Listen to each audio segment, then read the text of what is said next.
سر یہ جو غیب کا علم ہے سر، ہاتھوں کی لکیروں سے، نمبریولوجی سے، اسٹرالوجی سے منع ہے سر.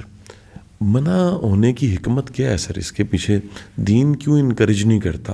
کیونکہ باقی مذاہب میں تو ہم دیکھتے ہیں، بالخصوص ہندوازم میں تو بڑا کامن ہے، پیدائش پہ ہی جنم کنڈلی نکال لی جاتی ہے. بڑے بڑے ڈیسیژنز، بڑے بڑے پاورفل لوگ ہم انڈیا کے دیکھتے ہیں، بھارت کے، وہ حساب کتاب لگوا کے پھر آگے چلتے ہیں. میں نے موسیٰ علیہ السلام پہ موویز دیکھیں، اس میں جو فرعون تھے انہوں نے اپنے ساتھ ایسے لوگ رکھے ہوئے تھے جو عامل تھے، جو حساب کتاب لگاتے تھے، رمل کا علم جانتے تھے، پھر اسٹریٹجی دیتے تھے کہ آپ یہ کریں. ہمارا دین کیوں انکریج نہیں کرتا؟ قاسم صاحب، پہلی تو بات یہ ہے کہ اس کو میں علم غیب نہیں مانتا.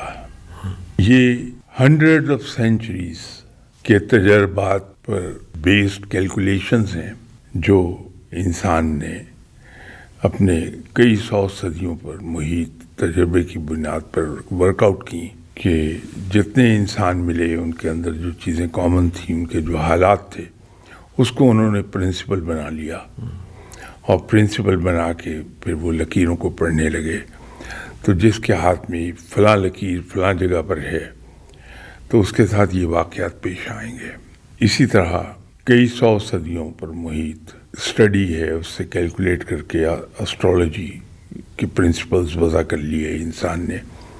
اب ان پرنسپلز کو وہ اپلائی کرتا ہے اور اس سے جو نتائج اخذ کرتا ہے اس کو وہ کہتا ہے کہ تمہارے ساتھ یہ واقعات پیش آئیں گے.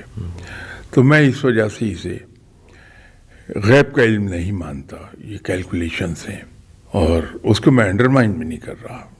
بہت محنت ہوئی ہے، کئی سو صدیوں پر محیط تجربات ہیں، اس سے یہ علم بنایا گیا. ان کی محنت کو اپریشیٹ میں بطور علم کے تو میں کر دوں گا کہ انہوں نے محنت کی ہے، اس کو میں بڑا اپریشیٹ کرتا ہوں.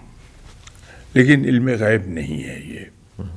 وہ جو آپ نے ہندوازم کی بات کی کہ ہندو کہ یہاں بچے کی پیدائش پہ ہی ایک اس کی وہ اس کو کیا کہتے ہیں، جنم کنڈلی، نہیں، ذائچہ بنایا اس کا، اس سے کیلکولیٹ کر کے کیا. جو کام شروع کرنا ہے انہوں نے وہ ایک ذائچہ بنوانا ہے اور اس پر ساد جو وقت ہے وہ نکالنا ہے کہ مبارک گھڑی کون سی ہوگی جس میں کام شروع کیا جائے. شادی کا بھی یہی ہے. لیکن ذرا یہ تو مجھے بتائیے کہ کیا انڈیا میں طلاقیں نہیں ہوتی، شادیاں ناکام نہیں ہوتی؟ کیا وہاں بزنسز ناکام نہیں ہوتے؟ کیا وہاں بچے راہ راست سے بھٹک نہیں جاتے؟ تو اگر یہ غیب کا علم ہو تو وہاں تو غلطی کا امکان ہی کوئی نہیں ہے. یہ کیلکولیشنز ہیں.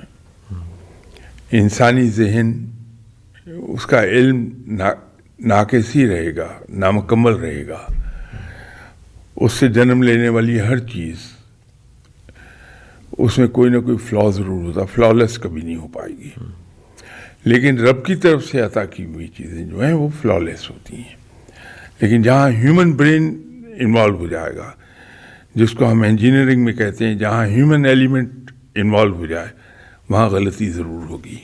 یہاں تک تو ہم اپریشیٹ کرتے ہیں کہ انسان نے بہت محنت کر کے یہ اصول وضع کیے پامسٹری کے، اسٹرالوجی کے، وہ کمینڈیبل ہے ان کی ایفرٹ.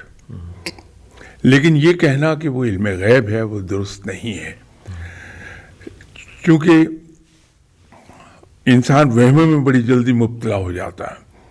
آج اگر کوئی پامسٹ میرا ہاتھ دیکھ لے اور یہ کہہ دے کہ جناب سرفراز صاحب آپ تو 2 سال کے بعد بڑے سخت بیمار ہونے والے ہیں، میں 2 سال کے بعد تو کیا بیمار ہوں گا، اس کے اگلے لمحے سے بیمار ہونا شروع ہو جاؤں گا، اور 2 مہینے نہیں گزریں گے میں شدید بیمار نظر آؤں گا.